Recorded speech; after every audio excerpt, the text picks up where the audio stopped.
गिड़गिड़ाकर रब की बारगाह में दुआ करती थी, मौला है कोई सलाहुद्दीन भी तो भेज दे, मौला कोई सद्दाम हुसैन भेज दे, मौला कोई खालिद इब्न वलीद भेज दे, परवरदिगारा कोई करबला वाला इमाम हुसैन भेज दे, हमारी जानों को बचा ले, हमारी इज्जत को बचा ले, हमारी इज्जत को लुटने से बचा ले। तारीख गवाह है तुम धरती पर कोई उनकी मदद को ना पहुंचा, कोई उनकी इज्जत पर चादर डालने को ना पहुंचा, कोई इज्जत बचाने को ना पहुंचा था ना। तकरीबन 7 साल 8 साल पहले इराक की धरती पर 1100 मुस्लिम खवातीन ने दरियाए दजला में कूद कर जान दे दी। अल्लाह अल्लाह, जब वहाँ की गवर्नमेंट ने पूछा था कि कौन औरतें हैं, कौन खातून हैं, कौन शहजादियां हैं, जवाब देने वालों ने जवाब दिया था कि मुस्तफा करीम की उम्मत की वो पाकबाज और बाहया खातून हैं जिन्होंने अपनी जान को देना गवारा किया, लेकिन इज्जत पर आंच नहीं आई। मिल्लत इस्लामिया ये वक्त पहुंचा है मुसलमान पर, ये वक्त आन पड़ा है मुसलमान पर। और आओ यमन की सरजमीन का वाक़या उठाओ। यमन की सरजमीन पर मुसलमानों पर ऐसा वक्त गुजरा 6 माह तक मुसलमानों को रोटी का एक लुक़मा मैसर नहीं आया। अल्लाह अकबर। आज मुसलमान अपनी दौलत को शराब के अड्डों पर बर्बाद करता नजर आता है। आज मुसलमान अपनी दौलत को गांजा और शक्कों की दहलीज पर तबाह बर्बाद करता हुआ नजर आता है। अज़ान मिल्लत इस्लामिया, लेकिन जब अल्लाह का अज़ाब आता है ना, तब अल्लाह की लाठी में आवाज नहीं हुआ करती। देखो आज तुर्की की सरजमीन का वाक़या, देखो आज लबनान की सरजमीन का वाक़या। तकरीबन 21 से 41 मिनट के लिए जमीन ने हरकत की थी, हल्का सा ज़लज़ला आया था, हल्की सी जमीन हिली थी, बड़े बड़े मालदार भिखारी बन गए, बड़े बड़े दौलतमंद भीख मांगने पर मजबूर हो गए। जो लोग ज़कात दिया करते थे आज ज़कात लेने वाले बन गए। उसी तरफ हाल ये था, एक मकान मालिक के 3 मकान थे, उसके मकान के अंदर एक किराएदार रहता था, उसने अपने किराएदार से मकान इसलिए खाली करवा दिया क्योंकि उसके पास मकान का किराया देने के लिए पैसे नहीं थे। लेकिन जब अल्लाह हिसाब लेता है ना, उसकी लाठी में आवाज नहीं हुआ करती। वतु इज्जु मंतशा वतु जिल्लु मंतशा, इज्जत भी वही देता है, जिल्लत भी वही देता है।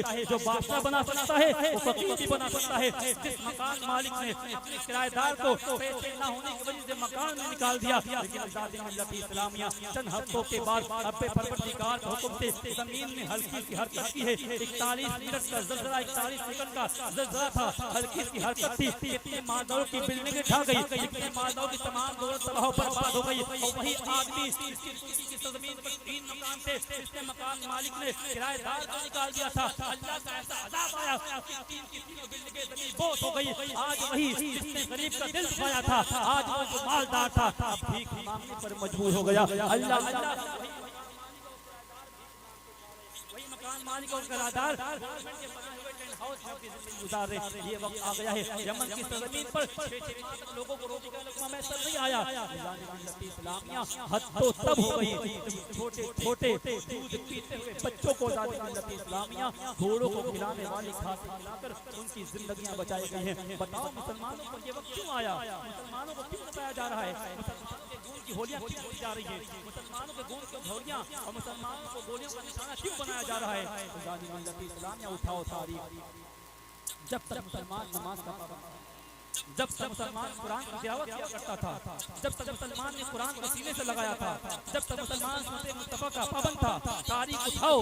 जब तक मुसलमान ने इस्लाम और मजहब इस्लाम के तमाम फरामीन पर अमल पैदा होकर जिंदगी गुजारी, उसकी हुकूमत चांद की चांदनी पर, सूरज की रोशनी पर, अफसारों के तरनूम पर, दरिया की रवानगी पर, हवाओं की ससराहट पर, मौजों की तुगयानी पर, जमीन की पस्ती, आसमान की बुलंदी, तारों के झुरमुट, सूरज की रोशनी चांद की चांदनी पर थी। लेकिन मुसलमान ने नमाज को तर्क किया, कुरान को बालाए तलाक रख दिया, सुन्नत मुस्तफा को तर्क कर दिया, इबादत को तर्क किया, रोजा रखना छोड़ दिया। जब से मुसलमान ने बेरावरी इख्तियार की है, जब से मुसलमान में ज़िना आम हुआ है, जब से मुसलमान में शराबनोशी आम हुई है, सट्टों की दहलीज को आबाद किया है, मुसलमान को सताया जाने लगा, मुसलमान को मिटाने की नापाक कोशिश की जाने लगी, मुसलमानों को गोलियों का निशाना बनाया जाने लगा। कसम खुदा की आज़ादी मिल्लत इस्लामिया, इस्लाम हमें इतनी आसानी से नहीं पहुंचा है।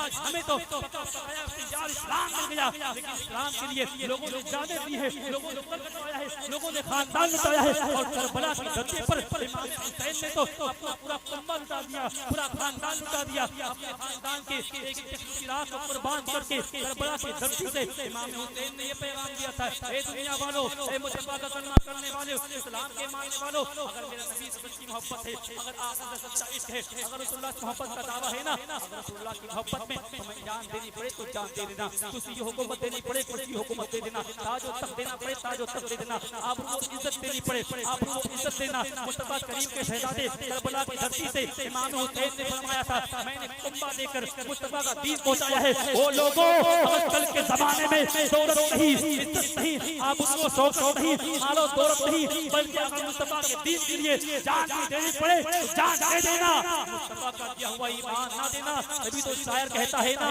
जो जान मांगोगे जान देंगे, जो माल मांगोगे तो माल देंगे, मगर ये हमसे न हो सकेगा, नबी का जाहो जलाल देंगे, मगर ये हमसे न हो सकेगा, नबी का जाहो जलाल देंगे। कसम खुदा की आज भी अगर मुसलमान नमाज का पाबंद हो जाए, कुरान की तिलावत का पाबंद हो जाए, सुन्नते मुस्तफा पर अमल पैदा हो जाए, रोजे का पाबंद हो जाए, कुरान को सीने से लगाकर जिंदगी गुजारने लगे, तो आज भी कोई कौम, आज भी कोई धर्म वाले इस्लाम की तरफ आंख उठा कर नहीं देख सकते। वो शायर ने कहा था ना कि आज भी हो आज भी हो आज भी हो इब्राहीम का ईमान पैदा, आग कर सकती है अंदाजे गुलिस्ता पैदा, आग कर सकती है अंदाजे गुलिस्ता पैदा। हजरात वक्त नहीं देता और लंबी गुफ्तगू करूं, चंद बातों के साथ मैं अपनी गुफ्तगू को समेटने वाला हूं।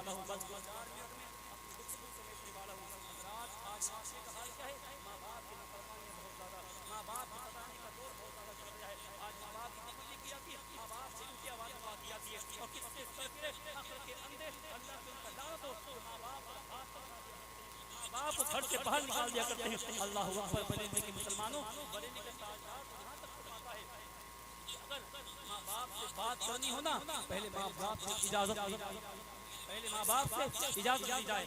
आज तो बच्चे कह दिया करते अम्मा तुम नहीं समझोगी, अब्बा जान तुम नहीं समझोगे। अरे नादान, जो माँ तेरी बात उस वक्त समझती थी जब तू बोलने लायक नहीं था, जो माँ तेरे रोने समझ जाती थी मेरा बच्चा बीमार है, मेरे बच्चे के पेट में दर्द है, आज वही बच्चा कहता है कि मेरी बातों को नहीं समझोगी।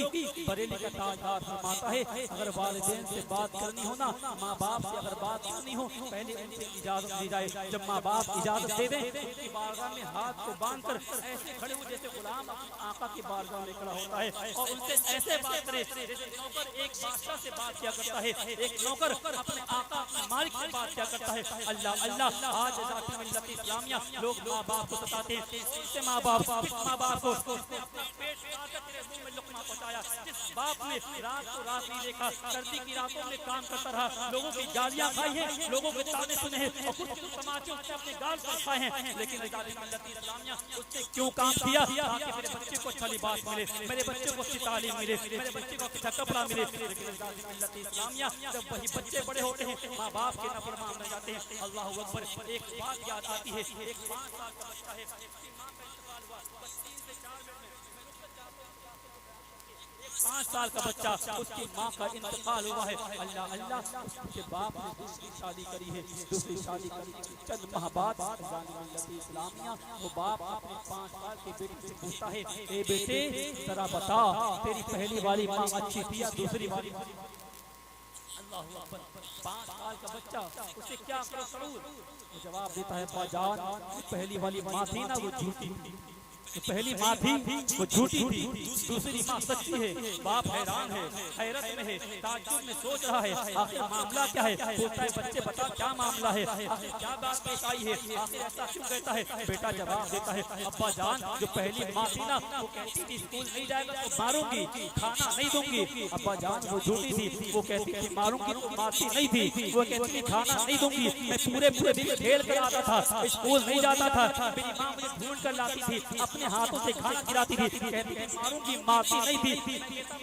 भर गया, कहती थी मेरे लाल एक लुकमा और खा ले, सुकून एक लुकमा और खा ले। वो कहती थी मारूंगी, मारती नहीं थी, वो तो झूठी थी। दूसरी माँ है ना, वो सच्ची है, वो कहती मारूंगी तो बहुत मारती है, वो कहती खाना नहीं दूंगी, पूरा पूरा दिन गुजर जाता है, खाने का एक लुकमा मैसर नहीं आता। अल्लाह अल्लाह, वो लोगों जब तक माँ बाप सही सलामत है उनकी इज्जत करो, उनकी खिदमत करो। याद रखना, दुनिया के बाजार में तमाम चीजें मिल जाएंगी, माँ जैसा सुकून मिलने वाला नहीं है, बाप जैसा साया मिलने करने वाला नहीं है। अल्लाह अल्लाह, जब माँ बाप जुदा हो जाते हैं ना, तमाम ऐशो आराम बिन लोगों के बावजूद भी मखमल के तकियों पर नींद नहीं आया करती। अल्लाह की बारगाह में दुआ है, अल्लाह तबारक व तआला हम सबको वालिदैन की खिदमत करने की तौफीक अता फरमाए। शायद ये लिखता है ना, जो दिल से माँ की मोहब्बत निकाल देता है, जो दिल से माँ की मोहब्बत निकाल देता है, मुसीबत में खुदा उसको डाल देता है। और असर असर असर ये देखा है मैंने माँ की दुआओं में, मैं डूबता हूँ समंदर उछाल देता है, मैं डूबता हूँ समंदर उछाल देता है। और मोहब्बत राना ने कहा था कि इस तरह से वो मेरी गुनाहों को धो देती है, इस तरह से वो मेरे गुनाहों को धो देती है। माँ बहुत गुस्से में होती है, रो देती है, साथ चलने में देर कितनी लगती है, साथ साथ चलने में देर कितनी लगती है, रास्ता बदलने में देर कितनी लगती है। माँ माँ माँ माँ अगर रोटी हो ना तो उसे बना लेना, मोम को पिघलने में देर कितनी लगती है। बस 4 मिसरों के साथ एक पैगाम देते हुए अपनी गुफ्तगू को यही समेट रहा हूँ। बोलने का तरीका नहीं, बोलने का तरीका नहीं, ना ही मैं कोई मुकर्री ना खतीब, बस 4 मिसरे आप लोगों तक पहुँचाता हूँ कि ये जिंदगी सवारिए दिलशाद कीजिए, ये जिंदगी सवारिए दिलशाद कीजिए, लम्हात जिंदगी के न बर्बाद कीजिए। अगर मकसद हयात इबादत खुदा की है, पढ़िए नमाज मस्जिद आबाद कीजिए।